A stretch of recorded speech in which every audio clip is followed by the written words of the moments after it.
Hey everyone, and welcome back to the channel.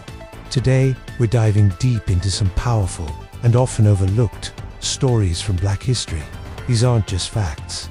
They're legacies of brilliance, resilience, and immense contribution that were, in many cases, systematically erased or stolen. It's a heavy topic, but an important one, because understanding the full picture of the past is the only way to build a better future. So, let's get into 4 incredible stories of Black achievement you might not have learned in school. First, let's talk about the world of whiskey. When you think of Jack Daniel's, the name that probably comes to mind is, well, Jack Daniel, but the true master distiller. The man who taught Jack Daniel everything he knew about making whiskey was an enslaved man named Nathan Nearest Green for over a century. Nearest Green's foundational role was completely written out of the brand's history. He was the one who perfected the Lincoln County process, the charcoal mellowing technique that gives Tennessee whiskey its signature smooth taste. It wasn't until 2016, following extensive research by author Fawn Weaver, that the company finally acknowledged Nearest as their first ever master distiller. His story is a stark reminder of how the intellectual property and master craftsmanship of enslaved people were not just unpaid, but completely uncredited, building empires for others on the foundation of their genius. Next, we move from spirits to something just as essential: blood storage. Dr. Charles Drew was a brilliant African-American surgeon and medical researcher.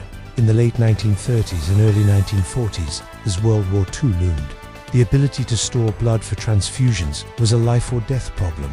Dr. Drew's groundbreaking research revolutionized the methods for processing and storing blood plasma.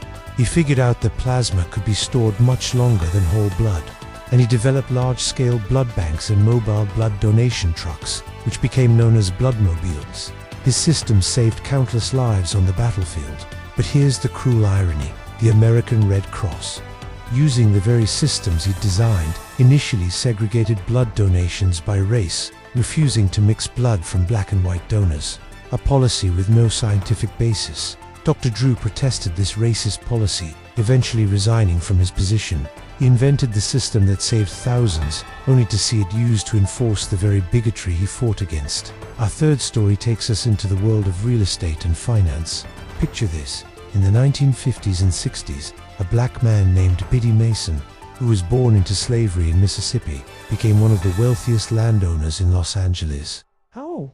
After walking nearly 2,000 miles to California, a free state, she fought a legal battle for her freedom and won. She worked as a nurse and midwife, saved her money meticulously, and began investing in real estate. She bought a plot of land for $250, which, over time, became prime downtown Los Angeles property.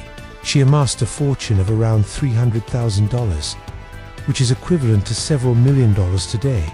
But Biddy Mason's story isn't just about wealth. It's about what she did with it. She was a legendary philanthropist, founding the first African Methodist Episcopal Church, a traveler's aid center, and an elementary school for black children. Her story is one of incredible perseverance, but it also highlights the immense obstacles black people faced. While she succeeded, countless others had their opportunities to build generational wealth systematically stolen through redlining, discriminatory lending practices, and racial violence that destroyed thriving black communities and businesses. Biddy Mason was exceptional, but she should not have had to be. Finally, let's talk about music. The very soul of modern rock and roll can be traced back to a black woman who wielded an electric guitar like a weapon of joy. Her name was Sister Rosetta Tharpe. In the 1930s and 40s, long before Elvis Presley or Chuck Berry became household names, Sister Rosetta was shredding on her guitar, blending gospel lyrics with a hard-driving rock and roll rhythm. She was a true pioneer, a flamboyant performer who played 2 packed stadiums. Figures like Little Richard, Johnny Cash, and Elvis himself cited her as a major influence. Yet, for decades, she was relegated to the footnotes of music history, her title as the godmother of rock and roll largely unrecognized by the mainstream. The very genre she helped create was co-opted and commercialized by white artists who were seen as more marketable. While her foundational contributions were largely ignored, it wasn't until 2018 that she was posthumously inducted into the Rock and Roll Hall of Fame, a long overdue recognition of her immense talent and influence. From Nearest Green's whiskey to Dr. Drew's blood banks, from Biddy Mason's empire to Sister Rosetta Tharpe's, revolutionary sound. These stories are just the tip of the iceberg. They show us that Black history is not separate from American history, it's the bedrock of it. Acknowledging these truths, including the painful parts about theft and erasure, is not about placing blame. It's about giving credit where it is long overdue and understanding the complex, often unjust, forces that have shaped our world.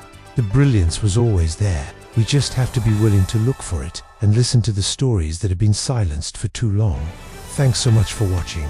If you've learned something new today, please hit that like button and subscribe for more deep dives into history. See you next time.